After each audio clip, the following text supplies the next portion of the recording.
नमस्कार।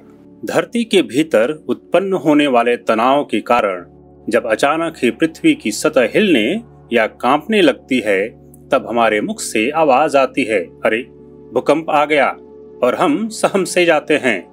डर जाना लाजमी है, क्योंकि यह प्राकृतिक आपदा सदियों से मानवीय जीवन को झकझोरती रही है।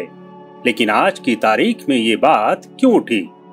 तो बात यह है कि आज ही की तारीख अर्थात 12 मई साल 2008 को धरती ने कुछ सेकंड के लिए करवट बदली, जिसका परिणाम ये हुआ कि चीन में 87,000 लोगों की असमय मृत्यु हो गई। लगभग 4 लाख लोग घायल हुए, हजारों लोग लापता हो गए और लाखों लोग घर से बेघर हो गए। भारत में 26 जनवरी 2001 को गुजरात के कच्छ में ऐसा ही भयानक भूकंप आया था, जिसमें लगभग 20,000 लोग काल के कपाल में समा गए थे। वैसे तो न जाने कितने ही भूकंप हमारी धरती पर आ चुके हैं, लेकिन 26 ऐसे बड़े भूकंप आए जिनके कारण लाखों लोगों की असमय मृत्यु हो गई। दुर्भाग्य की बात यह है कि आज तक भूकंप के बारे में सही भविष्यवाणी करना मुमकिन नहीं हो पाया है। इसके बावजूद दुनिया भर के भूकंप विज्ञानी अर्थात सिस्मोलॉजिस्ट लगातार अपनी कोशिश में लगे हुए हैं, ताकि भूकंप आने से पहले ही उसकी सटीक जानकारी समय रहते मिल सके। अभी भूकंप की तीव्रता कितनी है, इसे मापने के लिए रिक्टर स्केल का पैमाना इस्तेमाल किया जाता है। इसे रिक्टर मैग्नीट्यूड टेस्ट स्केल कहा जाता है, जिसकी खोज वैज्ञानिक चार्ल्स रिक्टर ने 1935 में किया था। इस खोज में उनके सहयोगी थे बेनो गुटेनबर्ग। भूकंप को मापने के लिए मर्केली स्केल का भी इस्तेमाल किया जाता है।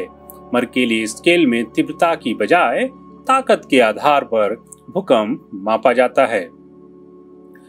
प्रश्न उठता है कि आखिर भूकंप आता ही क्यों है? हमारी धरती मुख्य तौर पर 5 परतों से बनी हुई है: inner core, outer core, lower mental, upper mantle और क्रस्ट। क्रस्ट और अपर मेंटल को लिथोस्फेयर कहते हैं। ये लगभग 50 किलोमीटर की मोटी परत वर्गों में बटी हुई होती है, जिन्हें टेक्टोनिक प्लेट्स कहा जाता है।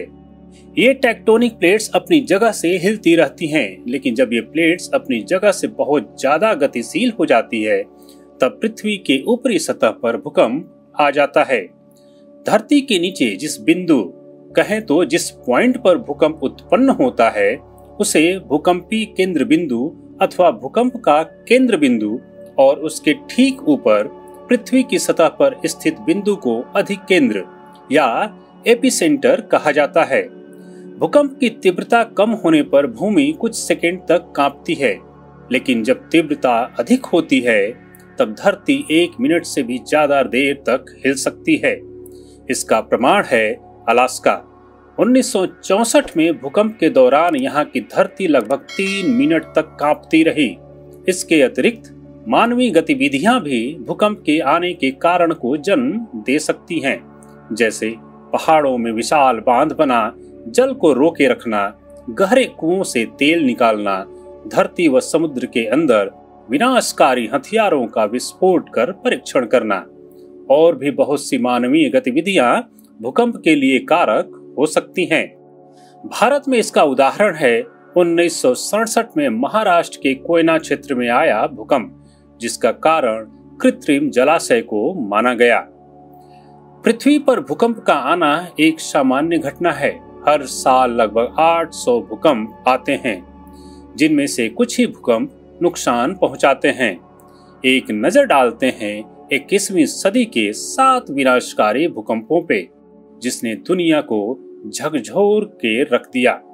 26 मई 2006 में इंडोनेशिया में आया भूकंप 5,700 लोगों की मौत का कारण बना। 12 मई 2008 में चीन में आए भूकंप में 87,000 से ज्यादा लोगों की मौत हो गई।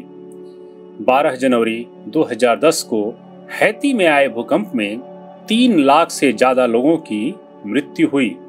11 मार्च 2011 को जापान में आए 9 तीव्रता वाले भूकंप से 18,000 लोगों की जान चली गई।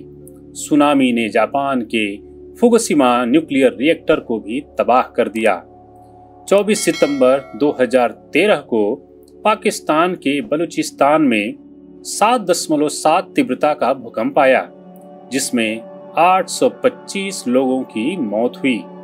3 अगस्त 2014 में रिक्टर स्केल पर 6.5 तीव्रता वाले भूकंप ने दक्षिण चीन में करीब 600 से अधिक की जान ले ली। 25 अप्रैल 2015 नेपाल में आए 7.8 तीव्रता वाले जबरदस्त भूकंप ने नेपाल सहित भारत और पाकिस्तान को भी हिलाकर रख दिया था। इस विनाशकारी भूकंप में हजारों लोगों की जानें चली गईं। यदि आप ऐसे क्षेत्र में रहते हैं जहां भूकंप आने का खतरा हो, तब परिवार के सभी सदस्यों को इसकी जानकारी होनी चाहिए, ताकि आपातकालीन स्थिति में आप अपनी सुरक्षा की व्यवस्था को दुरुस्त रख सकें। यह वीडियो आपको कैसा लगा हमें जरूर बताएं। वीडियो को लाइक करें, शेयर करें और हमारे चैनल को सब्सक्राइब नहीं किया तो सब्सक्राइब जरूर करें।